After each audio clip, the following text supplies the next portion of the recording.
No entendemos los tiempos de Dios, pero también no hemos entendido la fiesta del Señor, en el cual el Nuevo Testamento dice que son sombras proféticas de cosas por venir.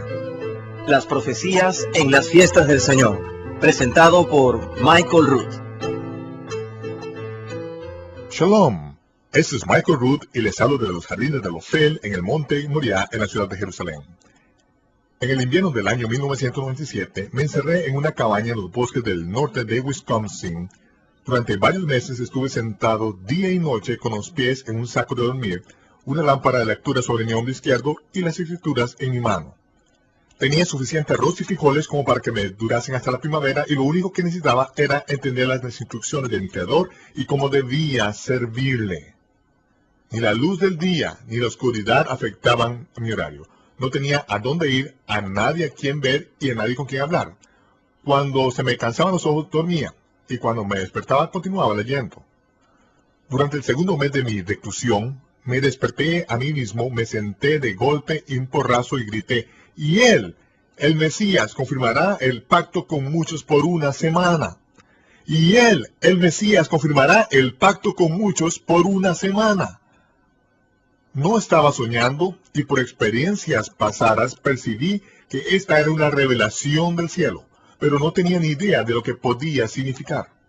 Sabía, como es natural, que esta frase procedía del capítulo 9 de Daniel, pero me había criado con una interpretación completamente diferente de esta frase. Al día siguiente empecé a estudiar esa sección en Daniel. Si esta era una verdadera revelación, sabía que las implicaciones serían profundas. Una semana después dejé la cabaña para visitar a un amigo ministro en Minneapolis. Estaba al teléfono cuando entré en su despacho y me hizo señas para que me sentase. Cuando colgó el teléfono, le dio la vuelta a su silla y dijo de repente: ¿has pensado alguna vez que el que confirma el pacto se refiere al Mesías y no al Anticristo? Es algo que me vino a la mente a medianoche la semana pasada y no he podido dejar de pensar en ello. Entonces le conté mi experiencia. Me fui de su despacho más convencido, pero necesitaba más confirmación. Poco menos de un mes después, estaba en la casa del arqueólogo que encontró el Arca del Pacto mientras excavaba aquí cerca en el monte Moriah. Era cerca de la 1 de la madrugada cuando me sentí forzado a compartir el incidente con él. Cuando lo hice, pegó un salto en su silla y gritó: ¡correcto! El Mesías es el que confirma el pacto. Una semana después estaba con un rabino mesiánico en Texas que confirmó que el texto hebreo y el contexto mismo ambos indican que el Mesías es quien confirma el pacto. Ahora, estaba listo para hacer pública la revelación. Te invitamos a que te unas a nosotros en estudios de televisión de Este Sombral, donde esta presentación multimedia sobre las profecías en la fiesta del Señor fue grabada por el Club de la Profecía. Esto es Profecía Bíblica 201. Y ahora, veremos el episodio número 23 de una serie de 26 partes sobre las profecías en la fiesta del Señor. No vendrá ese día sin que antes... Continúa el ángel diciendo: a la mitad de la semana, el príncipe hará cesar el sacrificio y la ofrenda, y por la muchedumbre de las abominaciones vendrá el desolador hasta la consumación. Esa es la razón por la que la frase "el pueblo del príncipe vendrá" se encuentra ahí, hablando de un nuevo del príncipe que habrá de venir, porque a lo largo de todo el libro de Daniel habla de un príncipe malvado que vendrá, el rey de las tinieblas, el rey de la maldad. Vemos que en el libro de Daniel, él es quien causa la abominación de la desolación. Si existe alguna duda al respecto, vemos que en la fiesta de Purim, el Mesías mismo dice: cuando veáis la abominación de la desolación de la que habló el profeta Daniel, el que esté en Jerusalén salga de inmediato. Si estás en el campo, no regreses a buscar un saco de dormir. Si estás en el terrado de la casa, no regreses a casa a buscar un abrigo. Sal corriendo de Jerusalén, y más te vale orar para que no caiga en un día de Shabbat. Porque no conseguirás un taxi ni un autobús. Es difícil ir a un lado en el día del sábado porque todo está cerrado en la tierra de Israel. Esperemos que no suceda en invierno, porque si no tienes tiempo de buscar un abrigo y un saco de dormir, te vas a congelar. Pero dijo que debíamos de salir de allí. Incluso aunque te congeles, márchate de allí. Y más te vale esperar, no estar embarazada o tener bebés pequeños a los que estáis dando del pecho en esos días, porque entonces llegarán las grandes tribulaciones, como jamás se han visto desde el principio ni nunca sucederán, y a menos que esos días sean acortados, ninguna carne se salvará. El hombre se va a colocar a sí mismo al borde de la destrucción, y comenzará en ese momento mismo, a la mitad de la semana, entre el 2 al 10 de Tisri, junto a mediados de esa semana de la abominación de la desolación de la que habló el profeta Daniel, tendrá lugar. Esto es algo sumamente grave, y dice, pero por amor a los escogidos, esos días serán cortados. Veremos de qué modo serán cortados esos días y cuándo lo serán, porque todo esto tiene que ver con el cumplimiento de las fiestas del Señor. De modo que la abominación de la desolación de la que habló el profeta Daniel sucede a mediados de la semana. Eso es lo que sucede exactamente 3 años y medio después de que él, el Mesías, confirme el pacto con su pueblo. 3 años y medio después llegamos al 70 jubileo, y ahora vamos a ver de qué modo encajan todas estas cosas. Es a mediados de la semana de lo que habla el apóstol Pablo, escribiendo a los creyentes en Tesalónica, que estaban pasando por una gran tribulación en esos momentos, pero por mucho que les torturasen, por grave que fuese la persecución, no doblaron las rodillas excepto ante el Señor mismo. Sus vidas y su manera de vivir fueron una gran inspiración para el resto de los creyentes, de modo que les escribió y se lo dijo: les escribo palabras de consuelo, y les dijo: es un acto de justicia de parte de Dios hacer pagar por la tribulación a aquellos que ahora os están atribulando. Vosotros, que ahora sufrís tribulación, descansaréis, cuando el Señor Jesús sea revelado desde el cielo con sus poderosos ángeles, vengándose con llamas de fuego. Como dice la palabra, mía es la venganza, yo pagaré, dice el Señor. Él dijo que si le seguíamos, que debíamos tomar nuestra vara de la ejecución y seguirle. Me han odiado y van a matarme.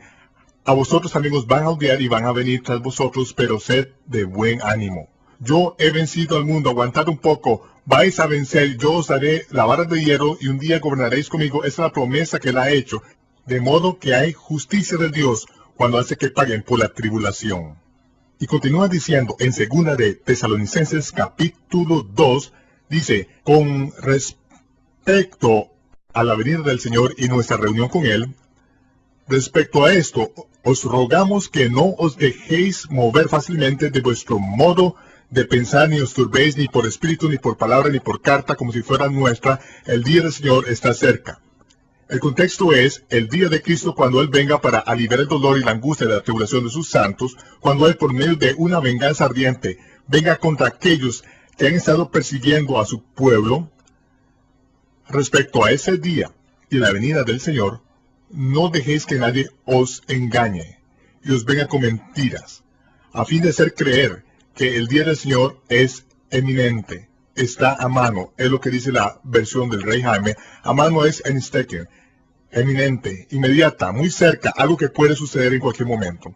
No dejéis que nadie os engañe haciendo que creáis que debéis de vender todo lo que tenéis, envolveros en sábanas y salir a sentaros sobre la cima de la colina el 8 de octubre de 1988 con 88 razones por las que debéis hacerlo. O convenceros con 93 razones de por qué debéis de envolveros en una sábana y sentaros sobre la cima de una colina en 1993, siempre que alguien me da una fecha pagana como el 8 de octubre de 1988, la tiro de inmediato a la basura, porque Dios no hace funcionar el universo según el calendario pagano. Pero no os dejéis engañar de ninguna manera, porque el día que nos reunamos, el dolor y la angustia de la tribulación será aliviado. Ese día no llegará hasta que no se produzca antes la apostasía, apostasia, la postura rebelde, y sea revelado el hombre de pecado, el hijo de destrucción, que se opondrá y se exaltará a sí mismo por encima de todo lo llamado Dios, para que él cómo Dios se siente en el templo de Dios proclamando ser Dios. Eso sucederá primero. No saldremos de esta hasta que el hombre de pecado sea apocalipto, revelado, descubierto de repente. Cuando sea descubierto, revelado, esa será la abominación de la desolación a mediados de la semana. Nadie irá a ninguna parte antes de que eso suceda. No habrá rapto antes de la tribulación. Así dice el Señor. No habrá rapto antes de la tribulación. Yo fui un falso profeta pagado. Me pagaba mi denominación. Me crié como un hombre que creía en el ultradispensacionalismo. Pero el Mesías jamás me dijo que pintase un cuadro en el que todo su pueblo sería adormecido pensando que seríamos raptados, que nos marcharíamos de aquí a mitad de una comida un domingo en el club después del culto de iglesia. Nos dijo que muchos vendrían en su nombre, y lo que los hicieran en su nombre, dirían que su venida es suneiluno egedizo, tal y como dice en Lucas.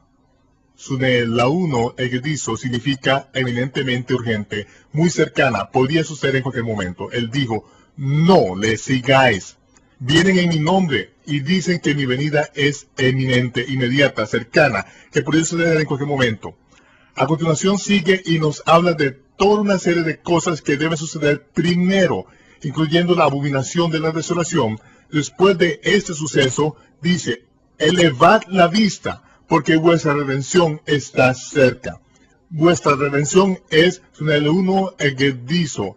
Es ahora inminentemente urgente y sucederá después de la abominación de la desolación.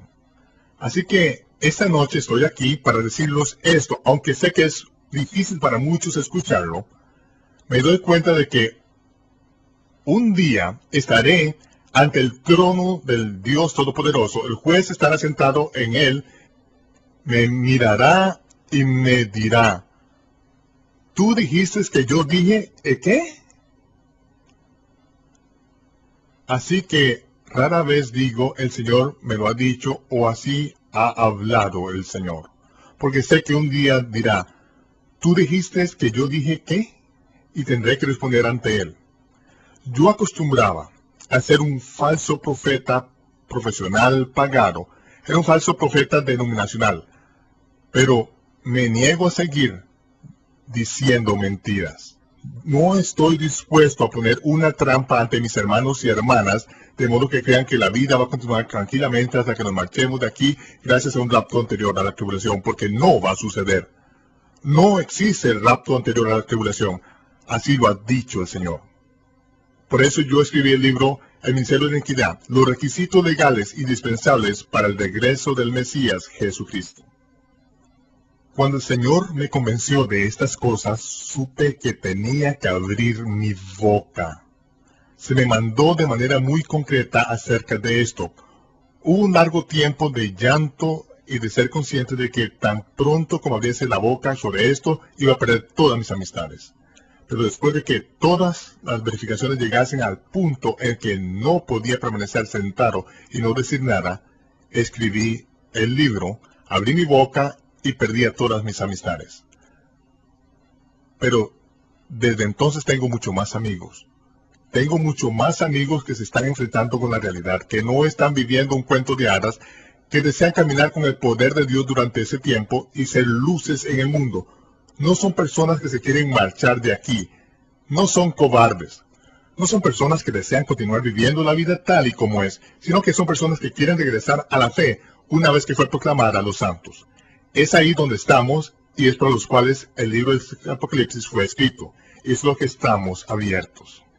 Ahora llegamos al gráfico final en nuestro calendario que se llama la cuenta regresiva al séptimo milenio y la confirmación del pacto. Subtitulado la Shevúa o Semana 70 de Daniel, la confirmación del pacto, anulación del pacto con la muerte, el antimesías revelado, la resurrección de los santos, el reino del Mesías en la tierra. Para empezar esto, iremos a la parte de debajo de este gráfico en particular para ver una profecía concreta que todos hemos vivido. Estoy convencido de que esta profecía ya sucedió en nuestra época. Tiene que ver con lo que sucedió el 13 de septiembre de 1993. En ese día, Yitzhak Rabin, Yasser Arafat y Bill Clinton, representando a las Naciones Unidas por medio de los Estados Unidos, se reunieron en el Jardín de las Rosas en Washington, D.C. Estando presentes unos 3,000 testigos, firmaron el Acuerdo de Paz de Oslo. Como es natural, Oslo significa en hebreo la taza de inodoro, lo cual considero muy apropiado porque ese acuerdo está a punto de desaparecer al tirar de la cadena. El día en que se firmó el Acuerdo de Oslo, y ese es el día en que Israel participó en un pacto que quebrantó el pacto de Dios con Abraham. Isaías habla sobre un pacto con la muerte. En el capítulo 28 de Isaías dice: los dirigentes de Israel obrarían con maldad en contra del pacto. Recordarás que Dios hizo un pacto con Abraham y su descendencia, y que una porción de tierra desde el río Éufrates hasta el río Nilo les pertenecería, siendo dada por Dios mediante un pacto eterno. Pero además vemos que Isaías profetizó acerca de un tiempo en que Israel se convertiría en una nación en un día, y cuando sucedió, efectivamente así fueron, atacados 8 días después. Así que el derramamiento de sangre empezó el 8º día de la nueva vida de Israel. El 8º día es cuando se circuncida al hijo varón. Y al final de esa batalla, Israel recuperó más tierra de la que les había sido originalmente dada. En 1967 Israel fue atacada de nuevo. Los estrategas militares del mundo les concedían tan solo unas pocas semanas de supervivencia, pero después de 6 días, Israel volvió a recuperar aún más tierra, incluyendo toda la península de Sinaí, y las tropas de israelíes se apoderaron de la tierra hasta el Nilo en Egipto, recuperando aún más tierra. En 1973, Israel fue atacada en Yom Kippur, el día de expiación. Al final de esa guerra, en la que solo se le concedía a Israel un par de semanas para que sobreviviese, Israel recuperó más tierra todavía.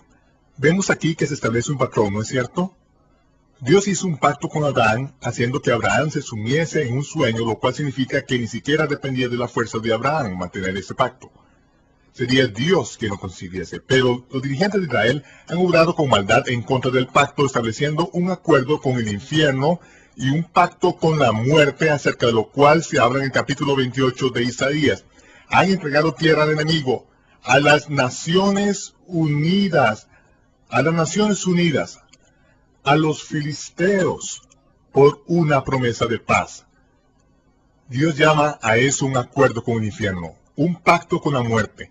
Participaron en ese pacto el 13 de septiembre de 1993 y Yasser Arafat dijo que iba a proclamar el Estado palestino con Jerusalén como su capital el 13 de septiembre del año 2000, exactamente 7 años a la fecha desde que Israel participó en ese pacto, según el calendario pagano. Sigo insistiendo en que Dios no dirige el universo ni cumple sus profecías de acuerdo con ningún calendario pagano, o ni siquiera con el calendario judío, en que puede haber días o a veces hasta un mes de diferencia en el caso de este año. Sigo afirmando que Dios gobierna el universo y cumple sus fiestas en sus días, tanto si lo reconocemos sí o no. El tiempo lo dirá. Pero el 13 de septiembre de 1993 coincidió con el 1 de Tishri de 5994, Yom Teruah, el Día de las Trompetas. El Día de las Trompetas, hemos visto a lo largo de la historia que el Día de las Trompetas es el día en que se hacen los anuncios. El Día de las Trompetas es cuando fueron dados los 10 mandamientos, la Torá. El Día de las Trompetas es cuando apareció la gran señal anunciando el nacimiento del Mesías, que tuvo lugar 15 días después, en la fiesta de los tabernáculos. Y este próximo 1 de Tishri hará 7 años desde que Israel participó en ese pacto con la muerte. Isaías dice: Dios anulará su pacto con la muerte. Con el fin de anular ese pacto con la muerte, Dios tendrá que actuar dentro de los parámetros de ese pacto. En otras palabras, si es un pacto de 7 años, Él lo va a anular. Pensaríamos que tendría que anularlo dentro de los parámetros del pacto original. Este mayo pasado, cuando estuvimos en Israel, nos dimos cuenta de que estaba sucediendo algo muy significativo. uno de los anteriores dirigentes de Israel se había marchado del país durante la revisada, o hecho más exacto, la fiesta de los panes sin levadura, y estaba en una reunión en Europa. Lo que salió de esa reunión fue el reconocimiento de que muy pronto iban a convocar una cumbre, y en ella los Estados Unidos convocaría a los dirigentes israelíes y palestinos, y lo que estaba en juego es lo que encaja a lo largo de esas líneas. Hace varios años se dijo que existían 100 cabezas nucleares del tamaño de una maleta, que el paradero desconocido del arsenal ruso. Según los informes de inteligencia que tenemos al respecto, Yasser Arafat le dijo a Bill Clinton, según las fuentes de información, que ellos habían comprado 3 de estas armas nucleares. Poco tiempo después de eso, se encontraron en la tierra de Israel algunos búnkers llenos de equipos militares de Rusia. Inmediatamente después de eso es cuando Arafat fue a Rusia, y estamos hablando de sucesos actuales en el tiempo en que grabamos. Entonces vemos que fue a Rusia, y entonces llegó una declaración de los rusos diciendo que los Estados Unidos no han sido efectivos en lograr un acuerdo de paz después de 7 años, y que iban a convocar una nueva cumbre. Todos los que sugirieron que participase en la cumbre eran oponentes declarados a Israel, enemigos de Israel. Después de hacerse la declaración, Yasser Arafat voló a China, y el día después de estar allí, los periódicos dijeron que los chinos habían apoyado que Yasser Arafat reclamase Jerusalén como la capital de Palestina. Hace unos días me llamaron y me dijeron que en la televisión nacional habían revelado que faltaban 3 maletas con armas nucleares del arsenal ruso. Ahora vemos siempre lo que sucede en las noticias, porque hace un par de años que dijeron que se desconocían para dar los 100 de ellas, y ahora, solo en las 2 últimas semanas, las noticias nacionales dicen que faltan 3 de ellas. El número exacto que le dijeron a uno de los anteriores dirigentes de Israel, el mismo número de ellas que los Estados Unidos han verificado que tenía Arafat. Lo que es significativo, pienso que nos están informando de nuevo sobre lo que está pasando y lo que se disponen a hacer. Ahora, la única razón que podría haber para que se produjese una invasión a gran escala en Israel, la única manera que podría pasar es de este corto periodo de tiempo, sería si existiese la condición de que Arafat hiciese algo terriblemente estúpido, y creo que la historia ha demostrado que es perfectamente capaz de eso. Esa movida terriblemente estúpida tendría que ser algo que causase a la nación de Israel que atacase y que de inmediato cayese sobre sus enemigos con 1.000.000 de toneladas sobre los enemigos. Si los palestinos y los árabes que lo rodean, viendo que los jordanos hace poco han estado haciendo demostraciones al otro lado del Jordán, los Hezbollah, ha estado escolarizándose, acaban de efectuar otro ataque por adelantado a la tierra de Israel en contra de Bin Laden y algunos de sus grupos allí, y no estamos viendo mucho en Estados Unidos, pero allí las tensiones están aumentando. Y va a llegar al punto que harán su movida, y entonces Israel va a caer sobre ellos con toda su fuerza, y se va a producir una enorme conmoción. Cuando el Scud número 39 cayó en la tierra de Israel, en la región de Tel Aviv, durante la guerra del Golfo, fue el momento en que Israel colocó a sus F-16 cargados de armas nucleares sobre las pistas, y le dijeron a Hussein que si lanzaba un solo Scud más, iban a lanzar bombas nucleares sobre Bagdad, haciendo un agujero negro de humo en el planeta Tierra. Y fue por eso que no lanzaron ni un solo Scud más. No es que los misiles Patriot de los Estados Unidos realizasen una labor tan fabulosa que Hussein se diese por vencido y dijese: no vamos a derrochar más tiempo y dinero en este proyecto. No, Israel dijo: os vamos a atacar con armas nucleares, Y puesto que no existen más que 3 clases de cabezas nucleares que se han creado en el planeta Tierra, y las 3 fueron desarrolladas por los judíos, por Cohenim, sacerdotes de Israel, si esos tipos no se les tiene ocupados del servicio en el monte del templo, se meten en toda clase de cosas extrañas. Cuando dicen que os van a atacar con armas nucleares, deberías de prestarles atención. Y Joseín lo hizo. De modo que vimos que entonces todo se detuvo, congelando la acción allí mismo, porque sabían que Israel lo haría. Michael Rood regresará en tan solo unos momentos. Desde que grabamos este seminario, Osama Bin Laden y su Al-Qaeda que le rodea golpearon a los Estados Unidos con un ataque terrorista muy destructivo. Las 2 montañas de acero hechas por el hombre acerca de lo cual habló el profeta Zacarías se vinieron abajo, desencadenando la maquinaria de guerra que ha colocado a los Estados Unidos en el guión del Armagedón en Oriente Medio. La conmoción acaba de empezar. Agárrate a tu asiento. Es posible que el cumplimiento de la fiesta del otoño del Señor estén a la vuelta de la esquina. Te invitamos a que te unas a nosotros la próxima vez para ver el episodio número 24 de esta serie de 26 partes sobre las profecías de la fiesta del Señor. Jerusalén, como una copa que hará temblar a todas las naciones. Ese es Michael Rood desde Jerusalén, deseándoles Shalom, paz. Y les veré cuando se despeje el humo.